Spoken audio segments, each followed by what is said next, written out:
Bu, Hondius kruiz gəmisindəki xantavirus alovlanması və onun arxasında dayanan faktlarla bağlı qısa xülasədir.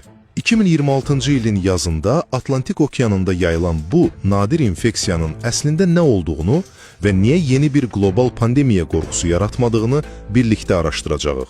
Birinci, gəlin baxaq görək, Hondius gəmisi necə qapalı bir sınaq şüşəsinə çevrildi.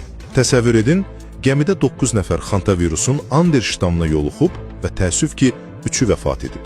Sağ qalanlar isə Tenerife adasında xüsusi qoruyucu geyimlərlə təxliyə olunub, 6 həftəlik karantinə alınıblar. Yəni, kruiz gəmisi kimi sıx mühitlər viruslar üçün əsl inkubatordur, elə deyilmi? İkinci, mənzərə qorxulu fantastika filmlərini xatırlatsa da, beynəlxalq ekspertlər panikaya düşmür. Niyə? Çünki bu virus insandan insana yalnız çox uzun və yaxın təmasla keçir. Düzdür, gəmidə bu mümkündür. Amma adi həyatda pandemiya ehtimalı çox aşağıdır. Amma burada kəskin bir sual